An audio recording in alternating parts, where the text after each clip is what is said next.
Welcome to Traveler's Tales. I am your host, Greg Alonso.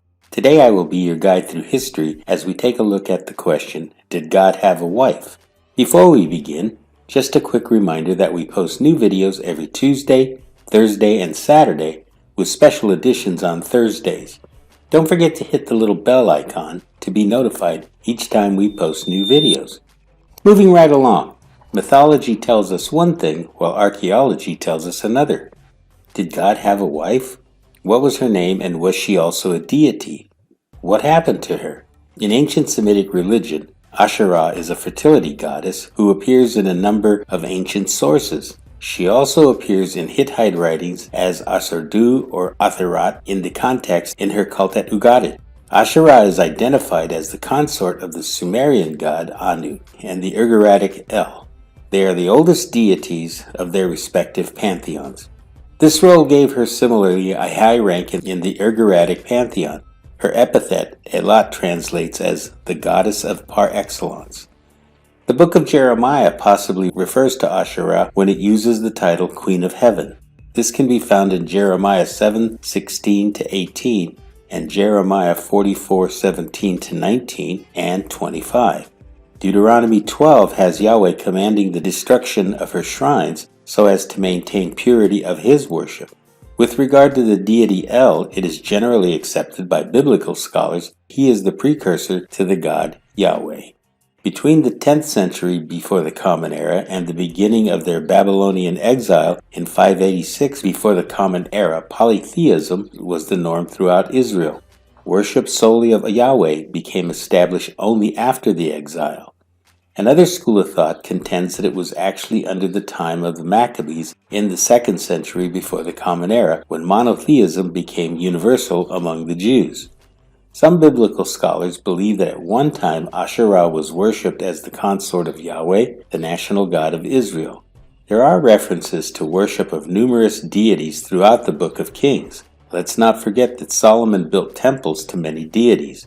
Josiah was reported to have cut down these statues of Asherah in the temple Solomon built for Yahweh.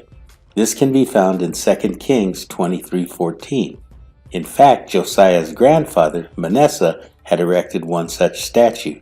This can be found in 2 Kings 21:7. Further evidence of Asherah worship can be found in the 8th century before the Common Era iconography and inscriptions discovered at Kuntalayat Ajud in the northern Sinai desert. Several storage jars show 3 anthropomorphic figures and several inscriptions.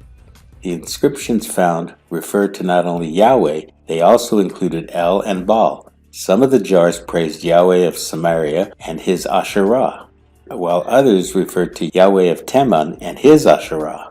This suggests that Yahweh had a temple in Samaria, while raising questions about the relationship between Yahweh and Kaus, the national god of Edom.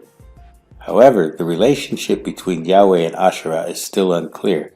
This is because the Asherah in question was most likely a cultic object. Do keep in mind that another inscription reads blessings from Yahweh and Asherah. Such scholars as William Deaver believes that since many female figurines known as pillar-based figurines have been unearthed from the time of ancient Israel, supports the view that the Asherah functioned as a goddess and consort of Yahweh. She was worshipped as the Queen of Heaven. She was even honored by a festival in her honor in which Hebrews baked small cakes in celebration. Multiple shrines and temples have been discovered within ancient Israel and Judah. The facts simply are the goddess whose name appears on the shrines and temples is well attested in the Hebrew Bible, and her name is Asherah, consort of Yahweh. Asherah was also patronized by female royals such as Queen Mother Ma'akah.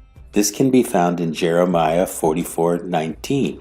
Jezebel was also known to have brought hundreds of prophets into the Israelite court. See Jeremiah 2:20. Such episodes clearly depict the gender imbalance in the Hebrew religion. In fact, those women who worshipped Asherah were forced to do so within the household, and her offerings were performed by family matriarchs. The name of Asherah appears some 40 times in the Hebrew Bible. Unfortunately, it is reduced in English translations. This leaves us to ask one simple question. Why? This brings us to the end of Did God Have a Wife? Thank you for joining us for this edition of Traveler's Tales. If you enjoyed this video, please consider becoming a channel sponsor. Your support will enable us to continue putting out quality videos, and buying me a coffee always makes my day. Don't forget to like and subscribe to Traveler's Tales. This really is the best way to help our channel grow. Until we meet again at the crossroads of folklore and fact, Kartistos.